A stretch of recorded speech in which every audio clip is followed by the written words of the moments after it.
My girlfriend entered me into a chili cook-off that her family does every year, and I have never made chili. I also don't eat tomatoes or beans, so this should be pretty interesting. An 8.9 out of 10. Okay, look. Oh yeah, that's good. I'd have to give it a 9. Hell yeah. 8.6. Let's go. We got an 8.6, 8.9, and a 9.0. I'm giving it a 9.5 because I cooked it. All right, here's my first attempt, world famous, no tomato, no beans chili. We'll heat up a couple pans and add some tallow, dice up an onion and a jalapeno pepper. We'll saute these until they get a nice golden brown in them. Found some garlic cloves in the back of the fridge, so we'll add these for fun. And for seasonings, I'm going to use chili powder, ground cumin, some garlic salt, smoked paprika, and some ground black pepper. All this in a chili? This is all of our flavor right here. Onions, jalapenos, garlic, and a boatload of seasoning. And now we'll add our protein. 80-20 is by far the best ratio. Feel free to disagree, but I just want you to know that you're wrong. I'd accept 85-15, but something about 80-20, the texture and taste is just off the charts. Here's a little ASMR for you.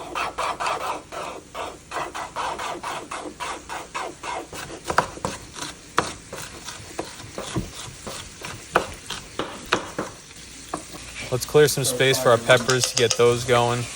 And here's our first secret ingredient, Cajun chicken sausage. I figured we're removing beans as a protein, so let's just add sausage as a protein. And then for our second and probably most important secret ingredient, organic pumpkin puree. This will be replacing the tomatoes. We're gonna load this up with all the seasonings we used earlier, mainly because I have no idea what I'm doing, but it seemed like a good idea at the time. At this point, I've turned the heat down. I'm just going to let this simmer for a while I prep the other ingredients. I wanted to do bacon to sprinkle on at the end for a texture thing. I didn't want to throw it right into the chili because it would just get soggy. For the third and final secret ingredient, kettle and fire bone broth. Since there was a lack of liquid from no tomatoes, this made up for it big time.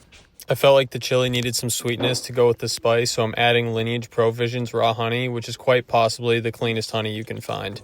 But then it felt like the honey masked the spice, so I'm also going to add some Primal Kitchen buffalo sauce to get the spice back. I'm sure everyone wants to know what my chili placed in the cook-off. Funny story, we got there 2 hours late. Everyone had already tried all the chilies. Mine got put out for maybe 4 minutes before the results came out. I ended up with 10 votes. The winner had 60 votes. I swear if I got there on time, my chili would have had a good chance at winning. But anyway, shout out to the Picards for inviting me to their event. I had a blast. I met some great people. Congrats to the person who ended up winning. I think it was actually the only chicken chili that was there that ended up winning, which was pretty interesting. I mean, mine had chicken and beef in it, which is another reason I thought it should have won, but maybe I'll get there on time next year and we can really find out.